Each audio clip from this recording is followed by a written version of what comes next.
काँग्रेसचे उपाध्यक्ष राहुल गांधी सध्या बोलतात, थेट जाऊयात त्या ठिकाणी. On the 8th of November, Narendra Modi ji announced demonetization or notebandi.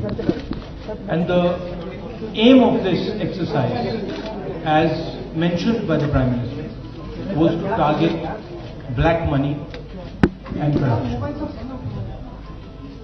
The fact of the matter is that this demonetization action has not affected and has not targeted either black money or corruption.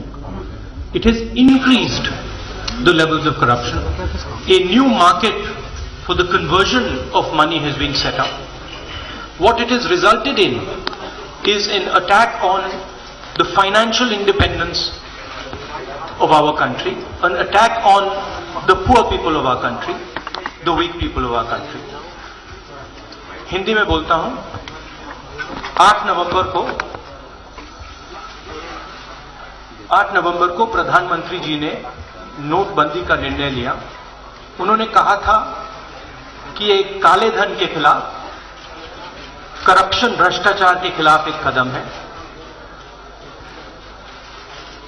Corruption और काले धन पे कोई असर नहीं पड़ा है.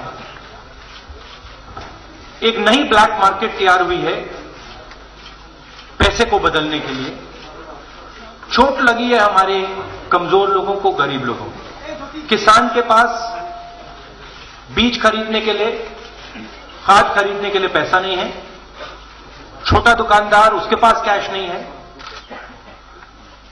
Labourers, उनके पास पैसा नहीं है. बेरोजगारी बढ़ गई है. नरेंद्र मोदी जी ने कहा था कि 30 तारीख को सब कुछ ठीक हो जाएगा.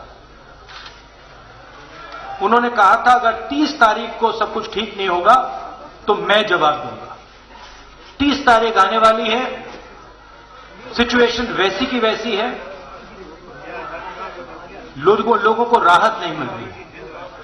तो सबसे पहले डीमोनेटाइजेशन का जो लक्ष्य था वो बिल्कुल फेल हो गया है. प्रधानमंत्री जी ने कहा था कि आतंकवाद के खिलाफ एक्शन है.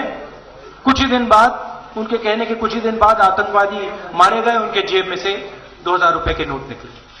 उन्होंने कहा काउंटरफिट पैसे के खिलाफ है. हमने पूछा कितना काउंटरफिट पैसा है, पता लगता है 2 रुपए, 100 रुपए में से 2 पैसे काउंटरफिट है. तो प्रधानमंत्री को अब जवाब देना है कि जो मुश्किलें हमारे लोगों को सहनी पड़ रही हैं, उसके लिए रिस्पॉन्सिबल कौन है. जो हमने सवाल पूछा बेरोजगारी पर, और उनकी सरकार के लोगों ने कहा कि 7 साल से सबसे ज्यादा बेरोजगारी आज है हिंदुस्तान में. इसका जवाब प्रधानमंत्री को देना चाहिए. और दूसरी बात जो मैंने बात उठाई है, अपने भाषण में उठाई है, 15 अक्टूबर 2013 इनकम टैक्स की रेड होती है आदित्य बिरला ग्रुप.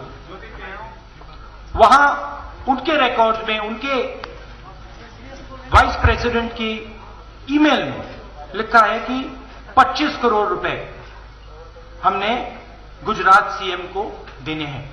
12 करोड़ हो गए, बाकी देना है. सहारा डायरी में, सहारा के डॉक्यूमेंट्स में 9 बार प्रधानमंत्री के नाम निकलते हैं. 9 बार 40 करोड़ रुपया 6 महीने में इन्होंने कहा है कि इन्होंने प्रधानमंत्री को दिया है.